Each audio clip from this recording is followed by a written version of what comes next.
प्रकाश, जब बात होती है बिहार की सियासत की तो हर किसी की दिलचस्पी उसी तरफ हो जाती है, इसलिए मैं वापस आपके पास आई हूं। अभी मोकामा और गोपालगंज को लेकर और क्या तस्वीर निकलकर सामने आई है, क्या कह रहे हैं फिलहाल जो आंकड़े आ रहे हैं सामने?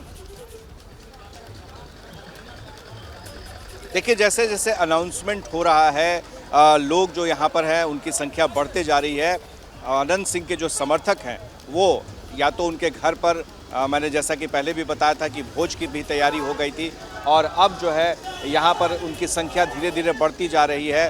और इनके सिर्फ एक ही बात है इनका कि सिर्फ औपचारिकता है ऐलान होना, और इनके लिहाज से तो वो बन चुके हैं। जो विधायक हैं कि लड़ रही हैं नीलम देवी, तो क्या है इनका, क्या कहना है, क्या बताइए? लड़ाई केंद्रीय नेतृत्व से था। अनंत सिंह का अमित शाह मोदी जी से लड़ाई था, और जेल में बैठ के अनंत सिंह ने तीसरा बार ये चुनाव जीता है। अनंत सिंह का ग्राउंड बेस इतना मजबूत है कि भाजपा जैसा जुमलेबाज पार्टी उनको हरा नहीं सकती है। लेकिन अनंत सिंह तो अयोग्य करार दिए गए थे जेडीयू की वजह से, जेडीयू के नेता ललन सिंह की वजह से। ऐसा आप लोग कहते हैं, हम लोग नहीं कहते हैं। पुलिस प्रशासन के द्वारा उनको फंसाया गया था। किसका शासन था उसमें? शासन किसी का, पुलिस प्रशासन फंसाया है, ज्यादती करके उनको फंसाया गया था। अब आप पिछला बात नहीं कीजिए। अब हमारा मजबूत गठबंधन है और हम गठबंधन में चुनाव जीत रहे हैं मजबूती के साथ। देख रहे, सुन रहे हैं आपकी कैसे जो है वो समर्थक जो है वो अब पूरी तरह से ये जान गए हैं कि महागठबंधन की सरकार है, और ये सरकार में कहीं ऐसा होगा अगर नीलम देवी जीतती हैं तो क्या उन्हें मंत्री बनाया जाएगा, ये सारे सवाल हो रहे हैं। जी प्रकाश, आप बने रहिए हमारे साथ, आगे भी आपका रुख करेंगे। तमाम दूसरे और सहयोगी भी हमारे साथ लगातार जुड़े हुए हैं। ये टेली दर्शक देख पा रहे हैं, मेरे चारों तरफ आप देख पा रहे होंगे। इसके जरिए ही हम आपको इन 7 सीटों का हाल बता रहे हैं। देखिए, सबसे ऊपर हम बता रहे हैं आपको, मोकामा में बीजेपी फिलहाल पीछे है, आरजेडी आगे चल रही है। कितना अंतर है, क्या आंकड़े हैं, वो भी आपको तस्वीर नजर आ रहे होंगे। उसके बाद हम गोपालगंज का भी हाल आपको दिखा रहे हैं, जहां बीजेपी फिलहाल पीछे है और यहां पर आरजेडी आगे चल रही है।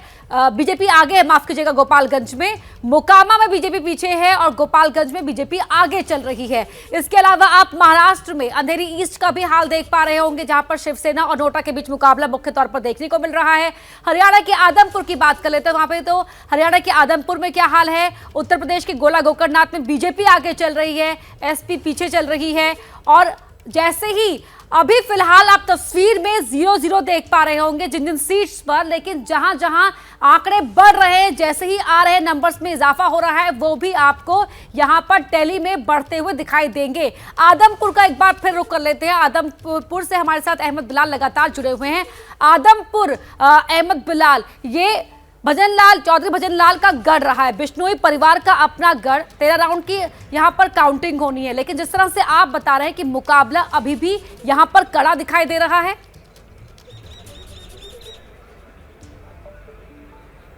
जी बिल्कुल, देखिए ये साख की लड़ाई है। आदमपुर विधानसभा की जो सीट होती है वो हमेशा से साख की लड़ाई रही है।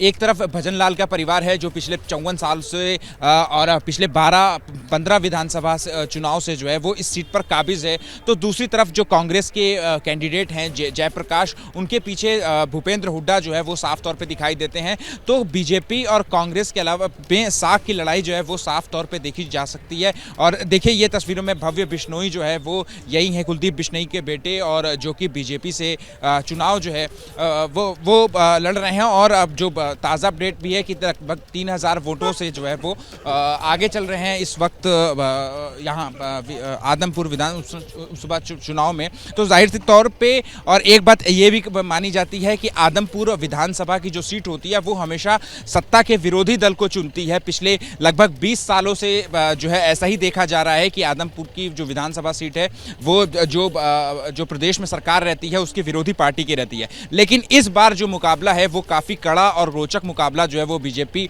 और कांग्रेस के बीच जो है वो देखने को मिल रहा है, क्योंकि जैसे कि अगस्त महीने में कुलदीप बिश्नोई जो है वो उन्होंने कांग्रेस से इस्तीफा दे करके दूसरे ही दिन जो है बीजेपी ज्वाइन कर ली थी। तो उसके बाद ये जो मुकाबला है वो काफ़ी रोचक जो हो गया है। सारे कैंडिडेट जो है वो इस वक्त काउंटिंग सेंटर के अंदर बैठे हुए हैं। कुलदीप बिश्नोई भी जो है वो आ चुके हैं यहाँ पर। तो पहले राउंड की गिनती जो है वो पूरी हो चुकी है। 12 राउंड जो है की गिनती का होना जो है वो अभी बाकी है, और जैसे जैसे जो है वक्त बीतता जाएगा तो कुछ देर में ये पता चल जाएगा कि आदमपुर का ताज जो है वो किसके सर पर सजेगा।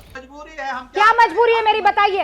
मैं अभी आपको बताती हूँ कि मैंने ओए होए होए होए होए, नमकीन के चटकारे लेते हुए टकटकी मार के डिबेट शो को पॉज रिपीट कर करके देख रहे हैं जोगिंदर जी। इनकी तरह आप भी देखें अपनी फेवरेट डिबेट्स को रिपीट कर और डाउनलोड कीजिए एबीपी लाइव ऐप अपने स्मार्ट टीवी पर।